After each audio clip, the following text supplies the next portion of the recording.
Amen. Praise God. Kaslang agplastari di Miyerkules ya. Amen. Thank you so much, choir. Thank you, Preacher M, for leading the choir. Tagundaway, ready tayong kakabsat? Amen. Alhanti nga ro digiti Bibles tayo, alhanti digiti notebooks tayo, kat dawatek nga to magdir tayo kakabsat, tapno agdaloy, basit ti dara tayo sakbay nga manggagantay ti so ti Apo. Amen. Ipasak nga ro iti microphone, ken camera, iti pastor tayo, our senior pastor for Hosanna Bible Baptist Church Ministries, Pastor Provi Cadelinia.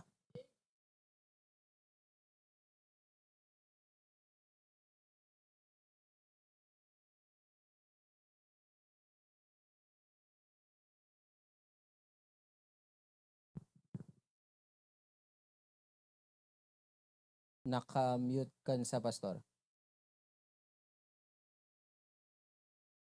Okay, good afternoon. Thank you very much. Be seated.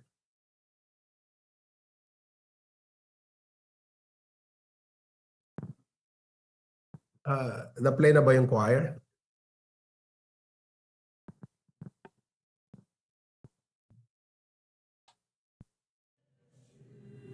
At dapat choir ba kara?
Okay, good afternoon to each and every one of you.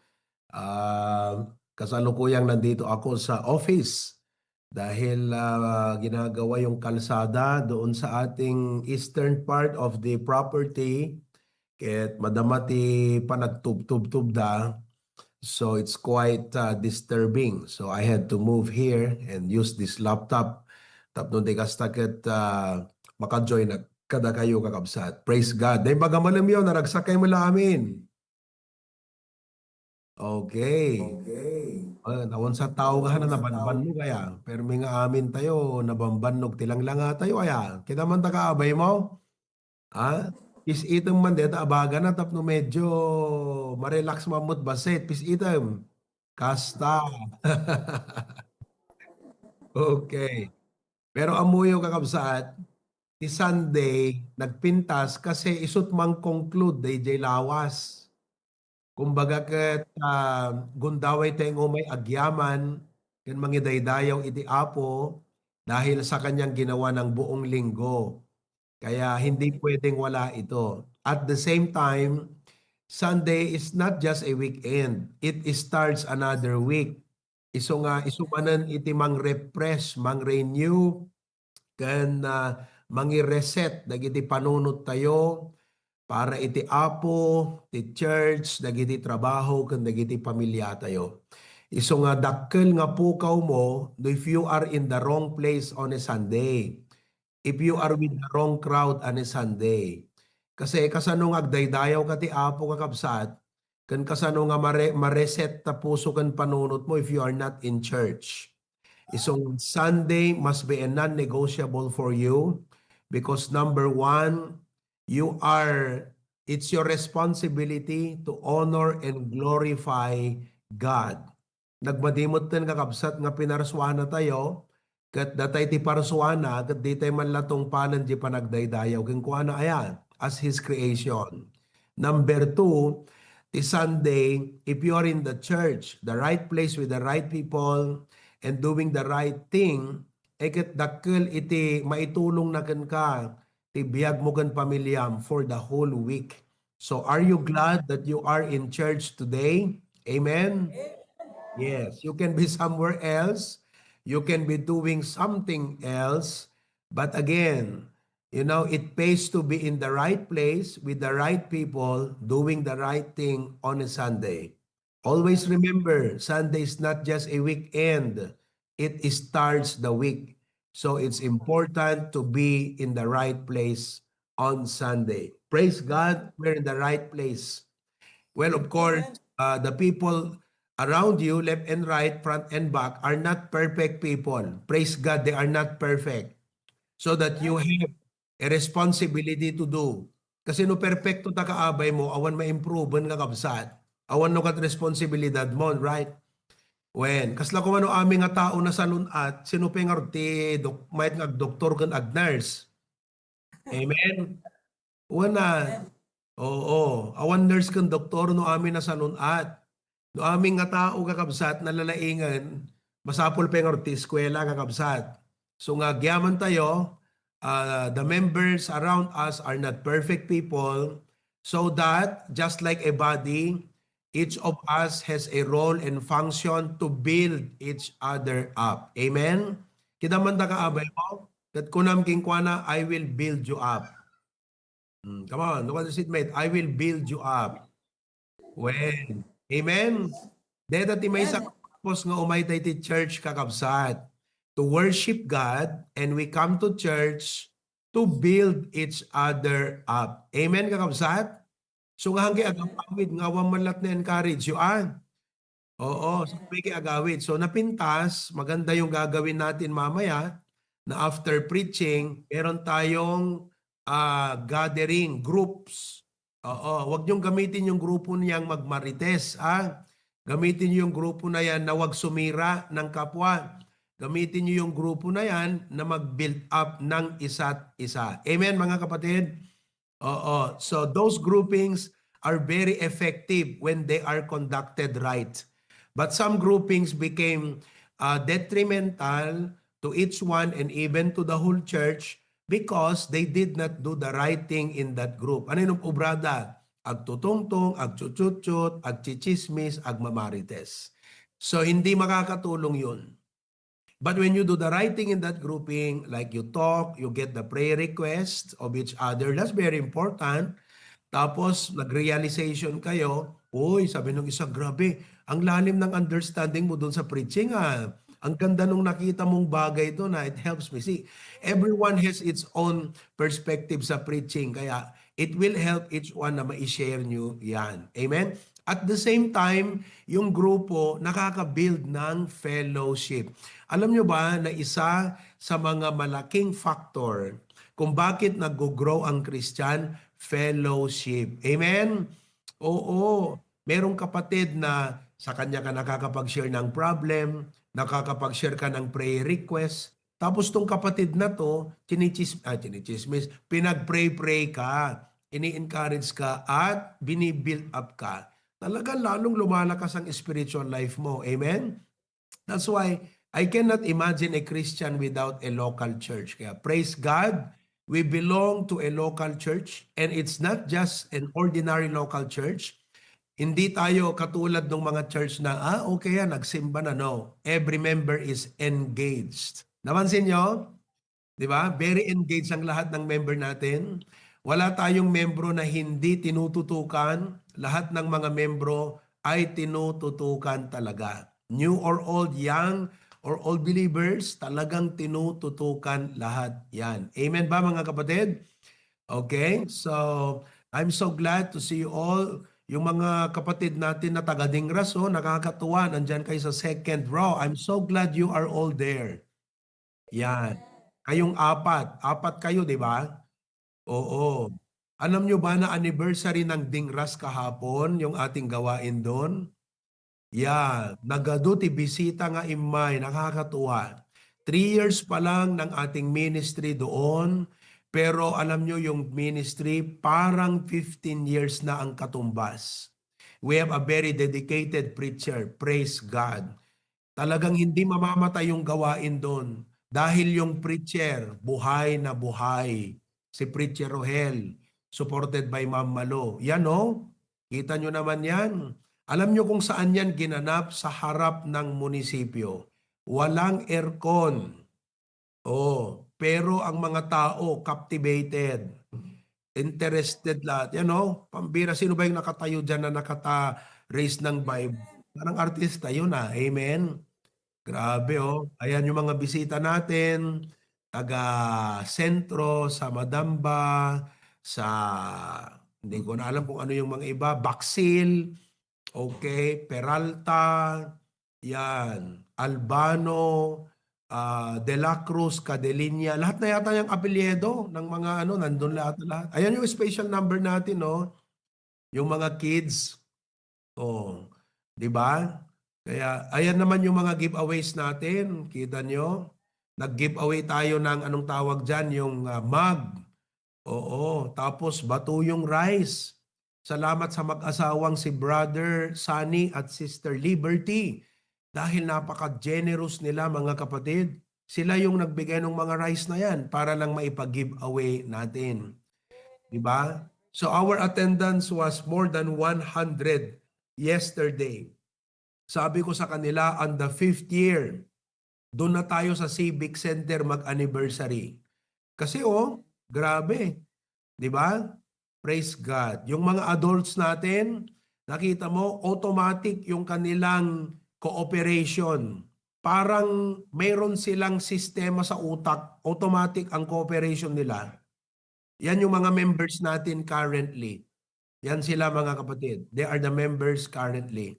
So praise God for that. Kaya kayong mga F4 na nandyan sa F4 ng Dingras. Bakit F4? Female 4, 4 na female, 'di ba? Mga F4. Oo. Maging faithful kayo sa Panginoon maging blessing kayo doon sa gawain natin doon sa Dingras. Amen. Pure ka tayo plus naman dede kwat. Paano ko ba tignan tong buong itong buong kongregasyon? Okay, nawala eh. Oo. Please come and set it up.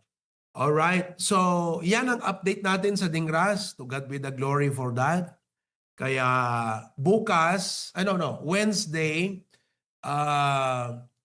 tayo ay mag-co-conduct ng campus ministry sa Marcos National High School. Biruin nyo, katabi ng Dingras yan, Marcos National High School.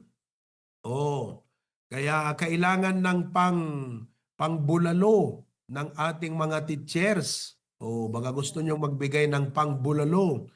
Urito lang awang karnenan basta dapatan nakakabsat mayatin.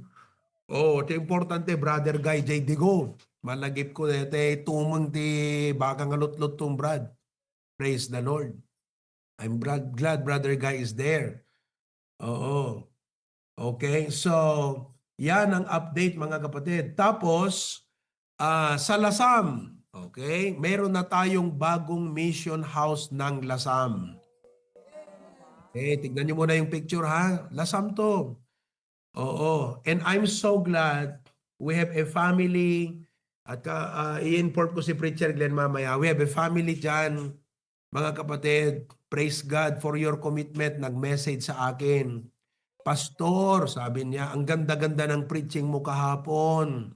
At kinausap daw siya ng Diyos, mga kapatid, natutulong sa monthly rent ng ating mission house sa Lasam. God bless you, kapatid. Oo. Ket amin nga masave ijay at nabahagim. Tuno third Sunday, pupunta kami sa Lasam para mag-anniversary celebration. Okay? Asan na yung picture natin ng Lasam? Pakita mo nga. Yung bagong mission house natin. Yung ating, yan. Nakita nyo na? Okay. Yan yung bagong mission house natin sa Lasam. Alright. Ngayon, yung rent natin is 4,000 every month. Manumula kakabsat. Amen? Oo.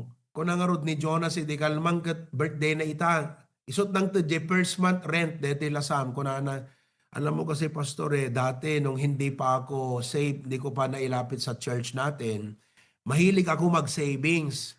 Sabi ko, anihin ko na itong mga savings ko, mamamatay ako, hindi ko madadala. Invest ko na sa gawain ng Diyos. Kaya sabi ko, good mind. Maganda yung utak mo na yan. Oo, kaya praise God.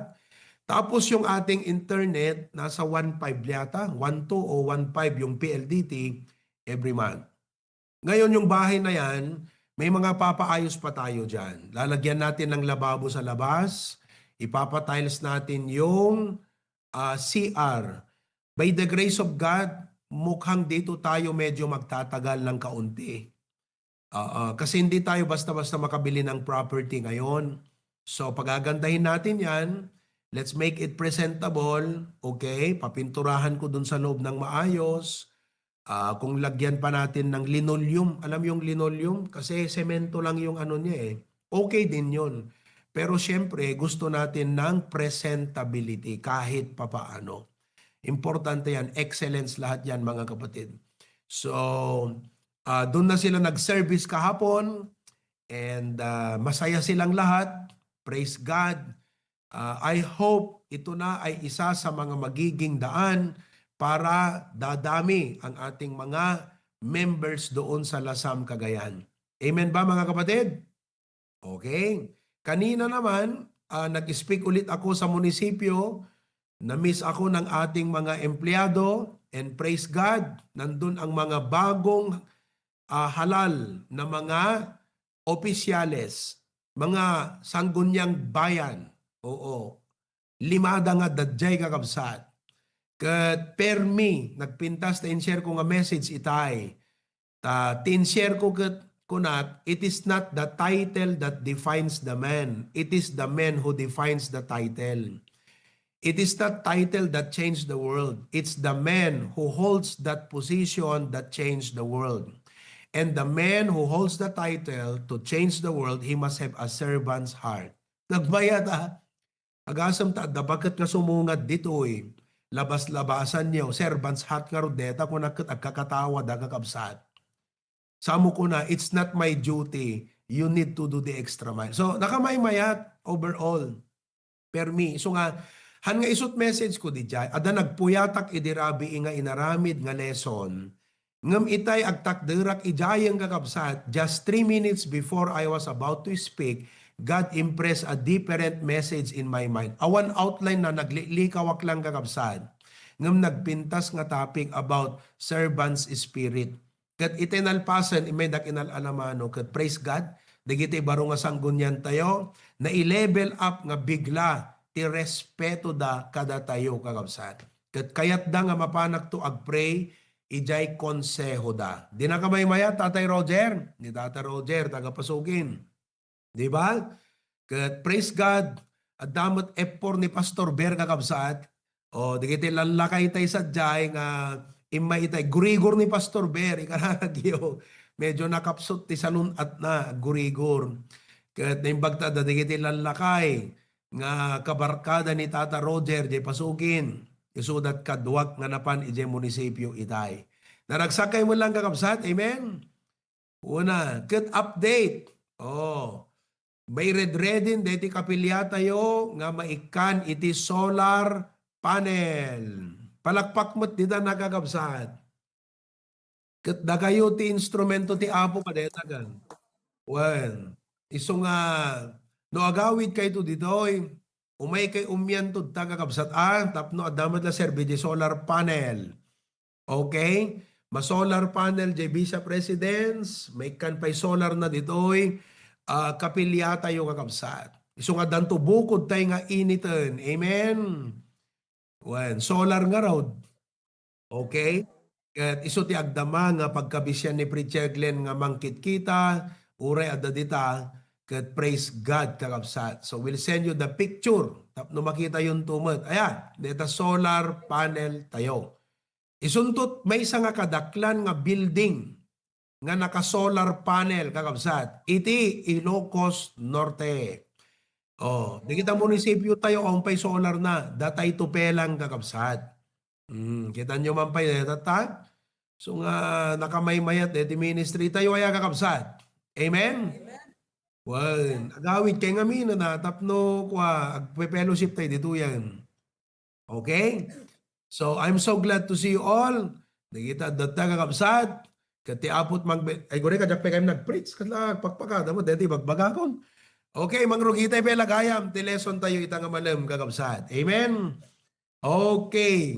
Kaya't kung i-share dati lesson di kalman, ang wala nga 15 minutes la dati oras ko, nang page 1, 2, 3, 4, 5, 6, 7 page. 7 pages. So, ibabak dito yan, buyaan yung tulatan kakabsat, at sa baling itid ko nga lesson kada kayo. Mayat mat lang, amen? Isa ulitan, kat 7 page, buyaan yung tulat day preaching di kalmanan. One, sino kada kayo dinagbuya di kalman? Ni tayo naman iwan na sinong nanood kahapon na preaching? Mutlagaya, nagbuya kayo mutan. Dagay nga hampay nakabuya, buyaan yung tuwan. Maganda tong isi-share ko na lesson sa inyo ha. Okay. Ang title ng aking lesson ay ito. Ang katangian ng taong maaasahan. Yun. Eta.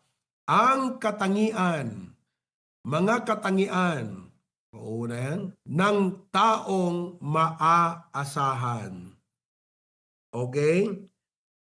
Wait lang ha.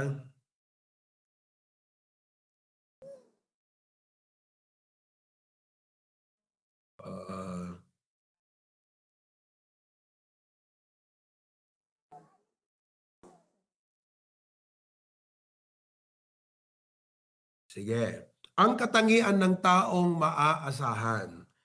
Maasahan kayo mo lang kakabsat? Kasi ganito yan ha. Marami ang mga tao, deti church tayo tikwa kasi dapat lahat tayong mga members ng church, maaasahan tayo ng Panginoon. Amen? Oo. Maraming mga tao ang mabait. Oo. Pero, konti lang ang maaasahan. Sa church natin, sa buong HBBC, maraming mga tao ang mababait. Adot tao nga nasisingpet kakabsat, pero konti lang ang maaasahan na tao.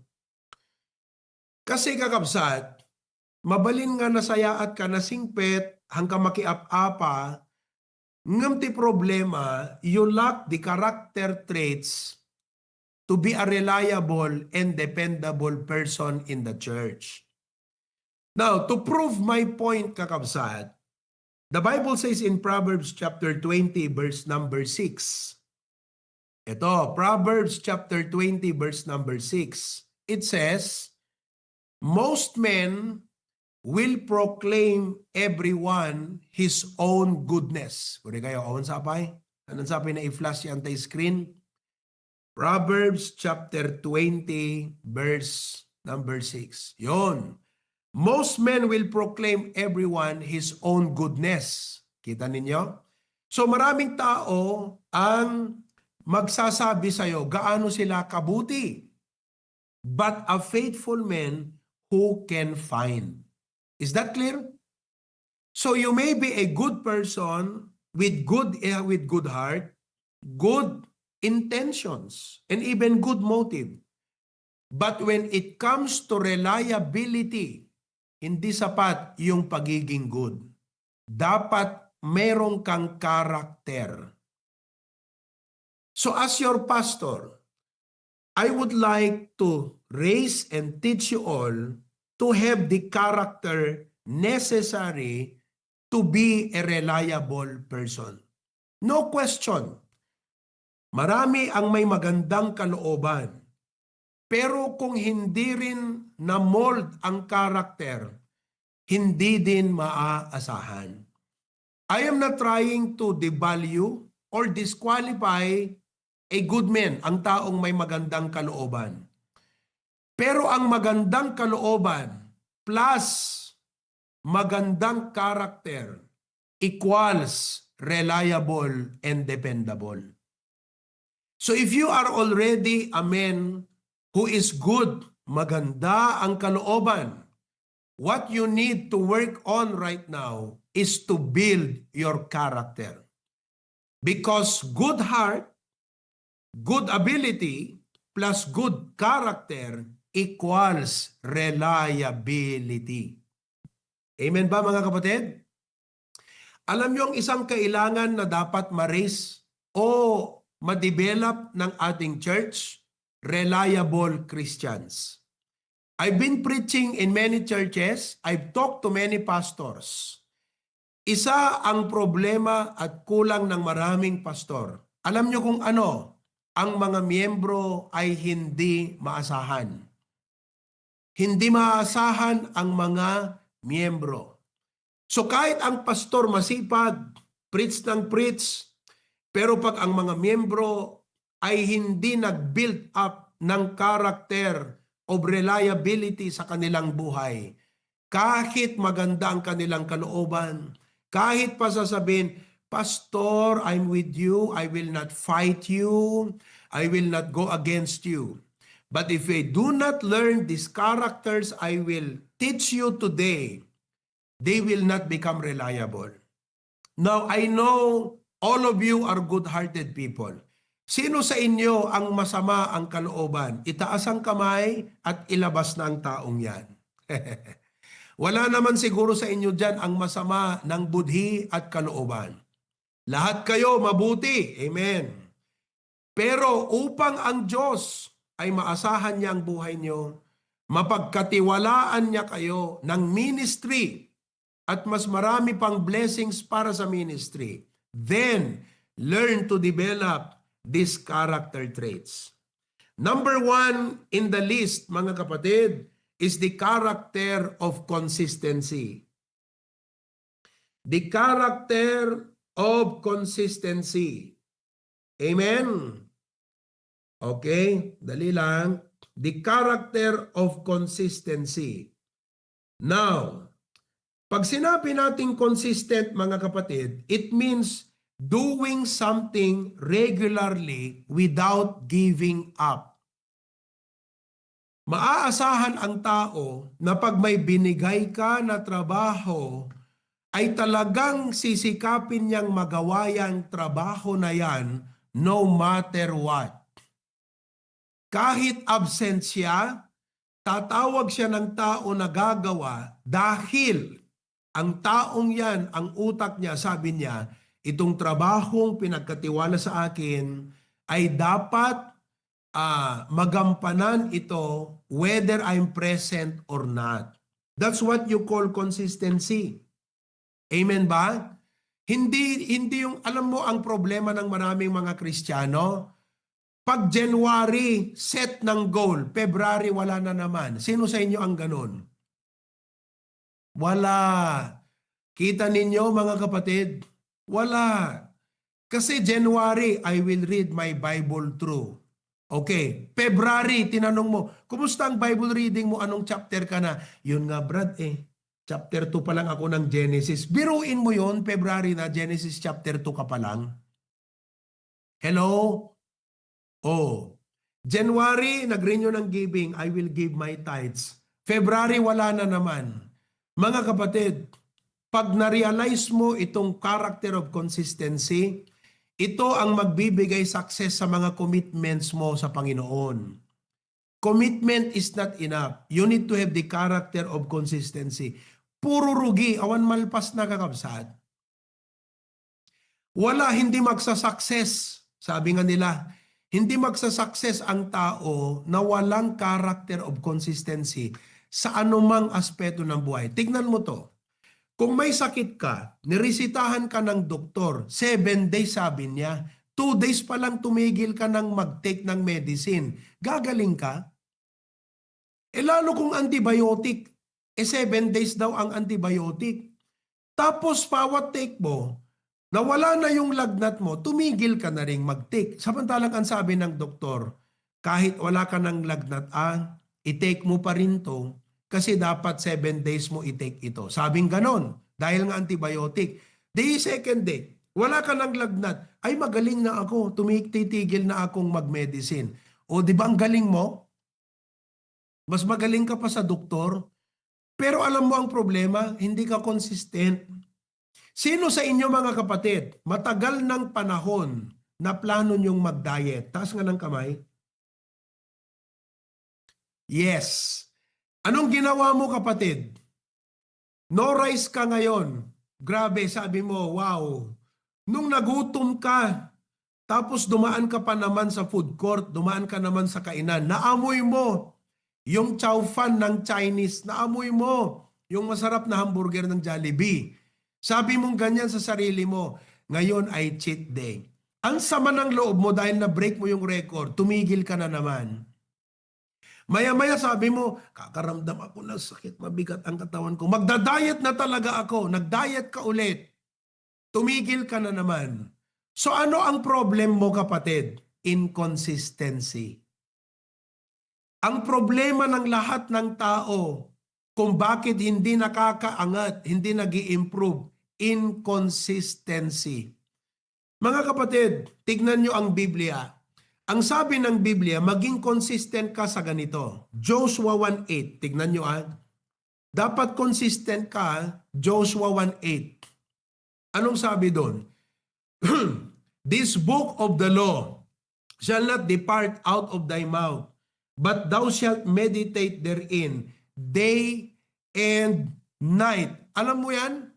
Hindi lang isang araw mo gagawin yan. Kaya kayo mga kapatid, hindi lang dapat one day lang kayo nagbabasa ng Bible a week. Every day. Sabi nga, day and night. Sabi na nga sa umaga at sa gabi, dapat you read your Bible. Anong ginagawa natin? Magde-devotion ngayon, bukas hindi na naman, next week titigil ka na naman.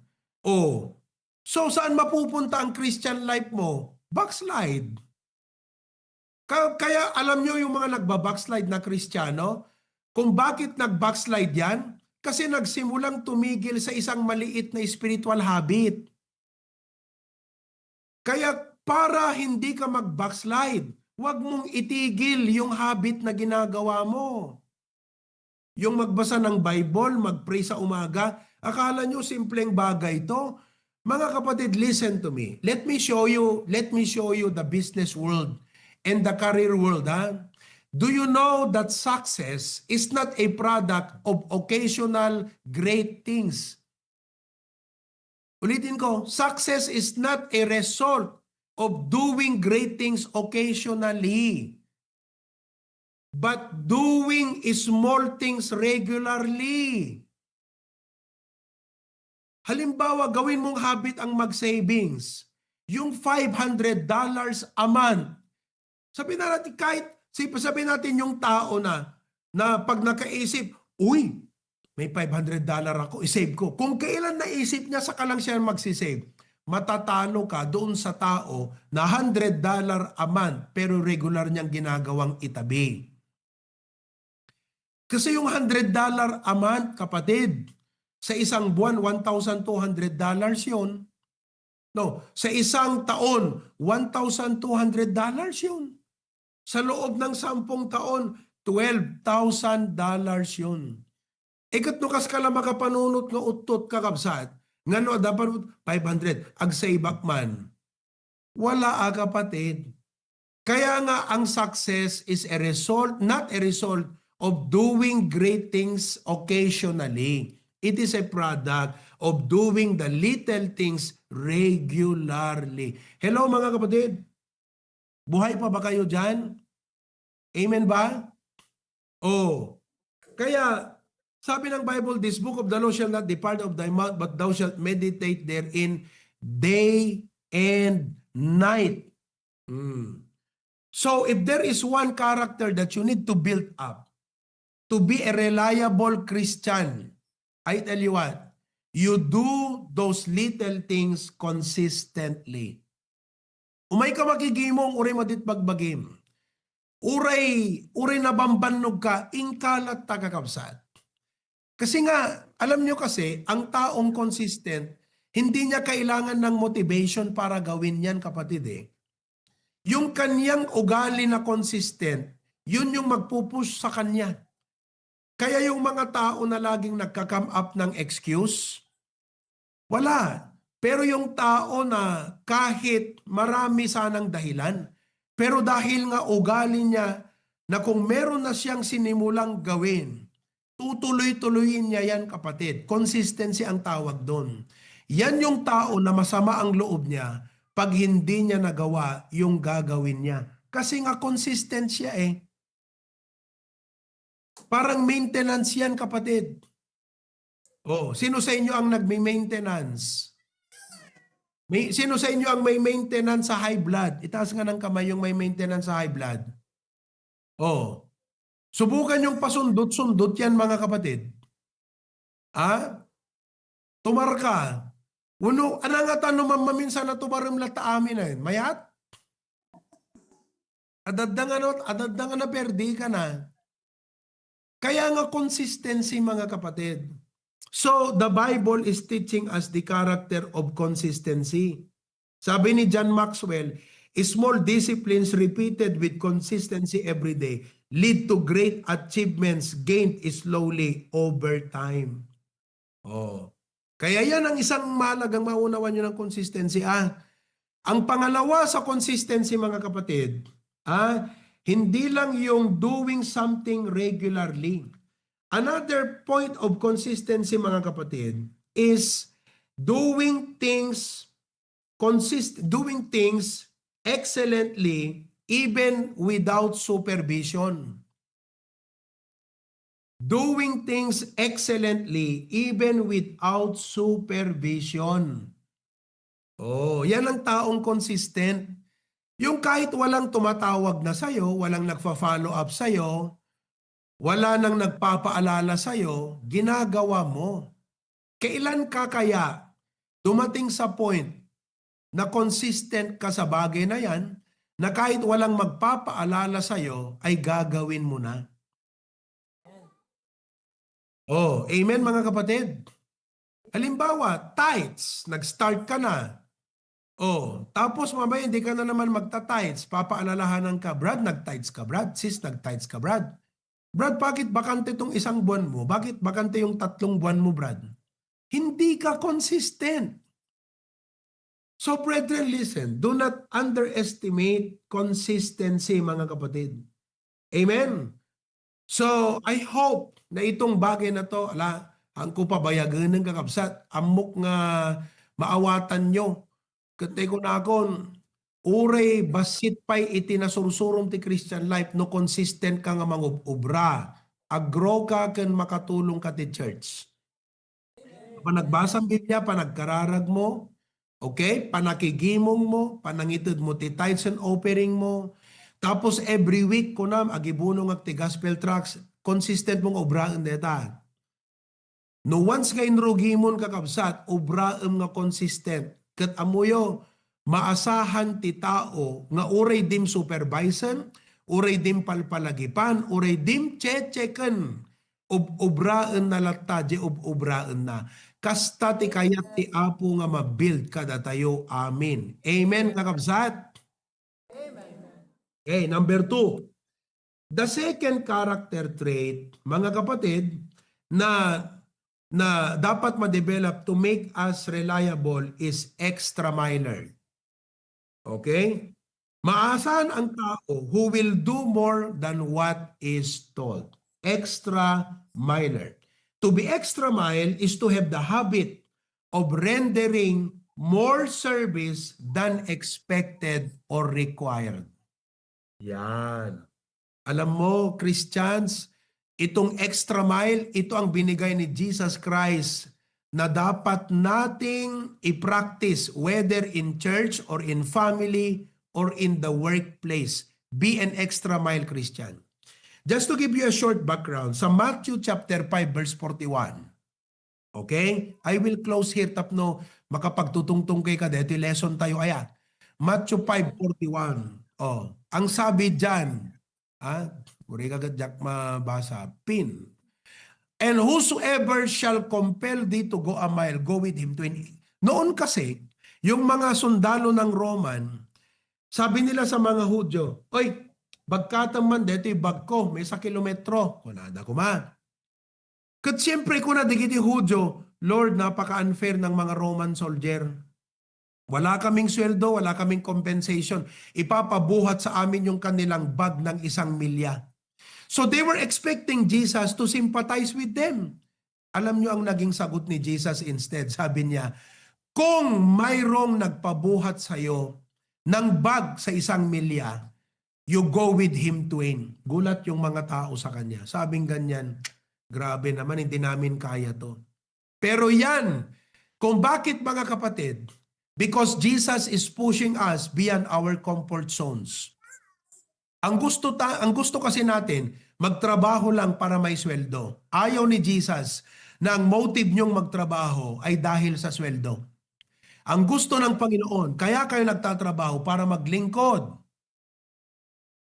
A non-Christian can work for salary, but a Christian should not only work for salary. You should work to serve because you reflect Jesus in your life. Hindi mo magagawa yan, kapatid, kung hindi ka utak extra miler. The habit of rendering more service than expected or required. Halimbawa, makinig kayo. Kung ikaw ay nagtatrabaho sa isang technical work, machinist ka, technical work, alam mo yung i-enhance mo ang sarili mo para sa trabahong yan, hindi na nire-require ng boss mo yan eh. Kasi sinusweldohan ka para gawin ang trabaho. Right? Hindi ka sinusweldohan para mag-aral. No. Sineldohan ka para magtrabaho. But being an extra miler, sabi mo sa sarili mo, I want to do my job better, more efficient, more effective. So I will enhance myself. That is extra mile. Do you know that when you are a person like that, you become an asset in the company? Ikaw yung tao na ayaw nilang mawala. Pero kung ikaw yung tao, pagpasok mo pa lang, nagbibilang ka na ng oras. Uy, 1 hour na lang. Uy, 30 minutes na lang. You're only working for money.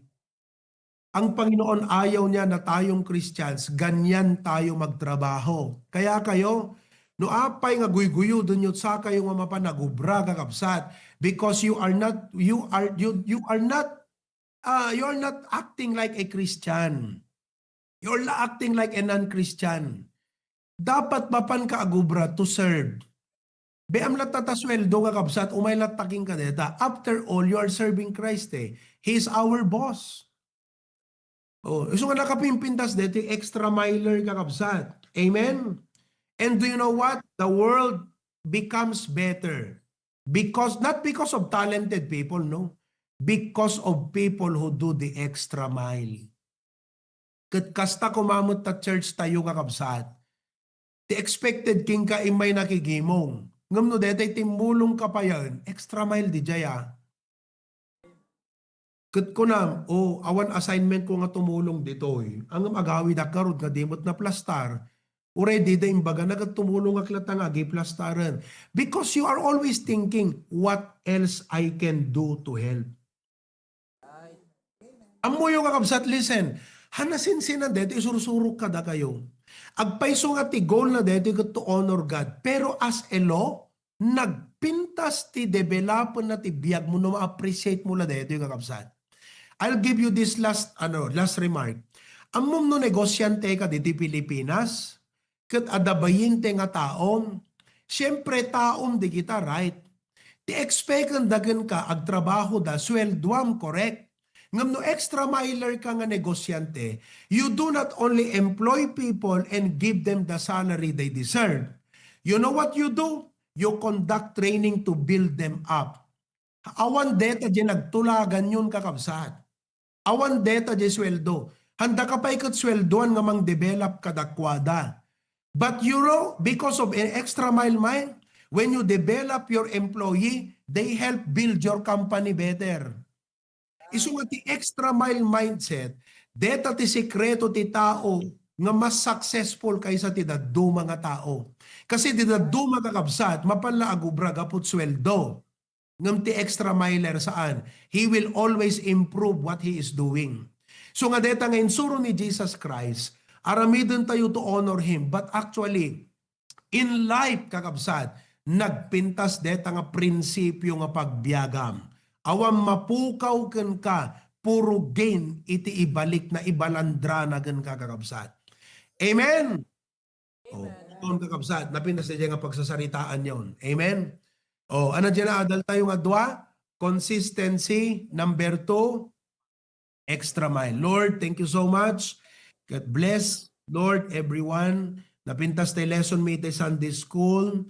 Uray apo ita. Continue to bless us as we talk.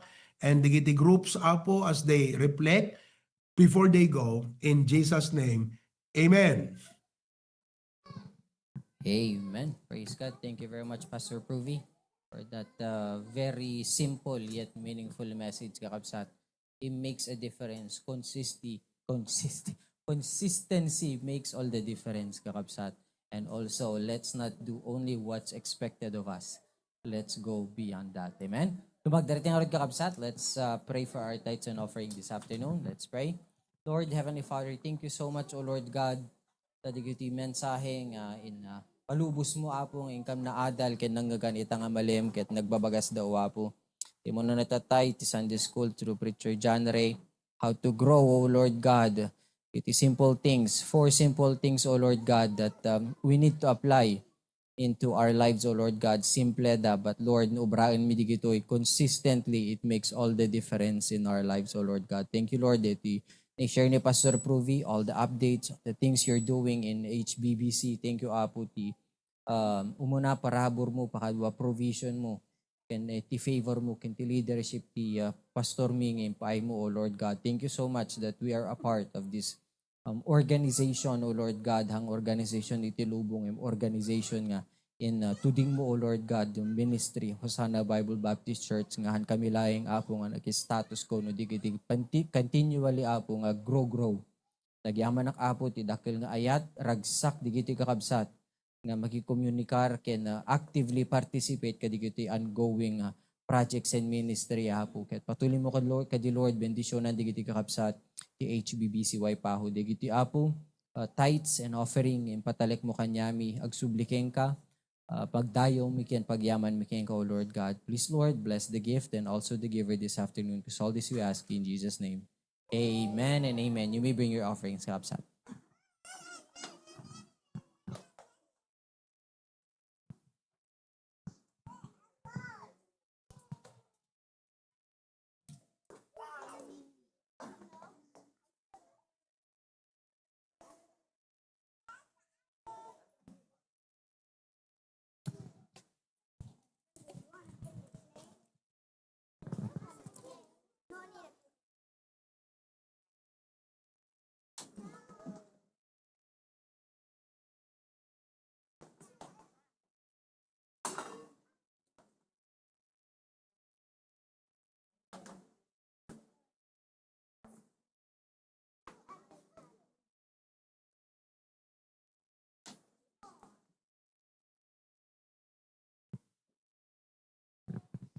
Amen. Tumagdarti nga rin ka, Kapsat. Let's sing one more hymn before Pastor Pruvi will dismiss us in prayer. And let's sing that song, I Have Been Blessed. Nablasan kayo mo lang, Kapsat. Praise God for this afternoon. Amen. Ready now on the first verse. When He moves among us, all that He does, all of His mercy and all of His love, if the pen of a writer could write every day, even this world could never contain. I have been blessed. Warmth in the winter, flowers that spring, laughter of summer, that changing of leaves, food on my table, and a good place to sleep, clothes on my back, and shoes on my feet. I have been blessed. I have been blessed. God's so good to me. Precious are His thoughts of you and me. No way I could count them. There's not enough time. So I just thank Him for being so kind. God has been good, so good. I have been blessed.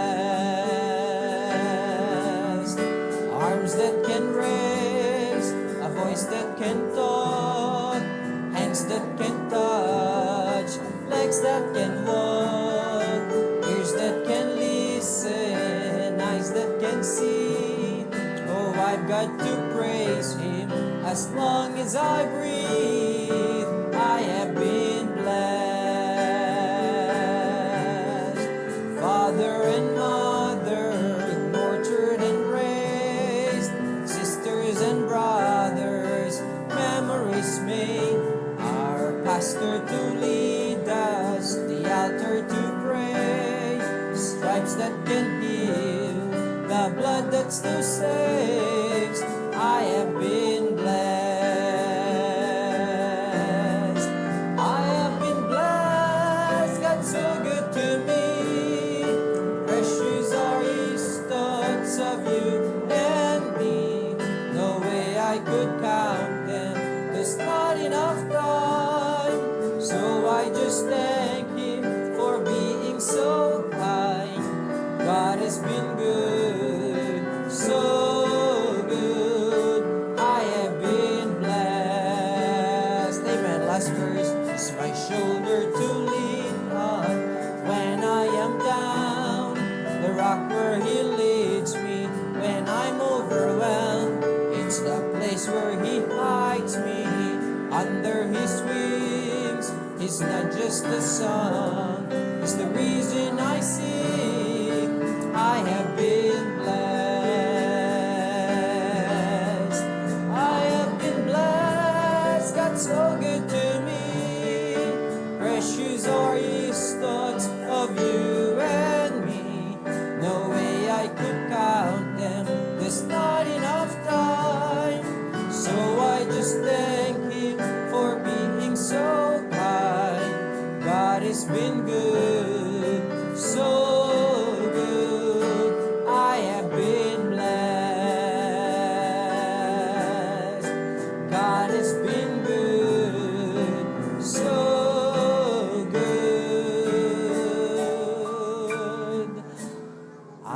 have been blessed.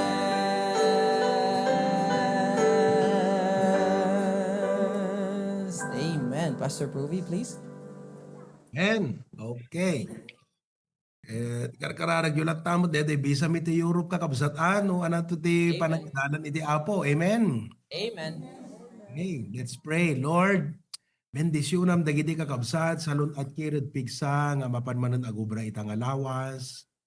Ket thank you, Apo, iti dayti nga biag, ket numan pa'y ado dagiti kumikom, pakabisyan, trabaho ganda duman pa'y, nagsayatan, Apo, ta adakam ken ka, ket adaka kada kami, ket ti panagdalyasat mi saan, Apo, nga awan kay papanannan, o di ket kas anak mo, aday ti dakdakkel nga nangayabam kada kami, Apo Diyos. Ket bendisyonam nga rutunggal maysa, oray deti reflection time. Bless each group. May it become enriching to each and every one. Bless Preacher Glenn and family, Lord. In Jesus' name we pray. Amen. God bless you.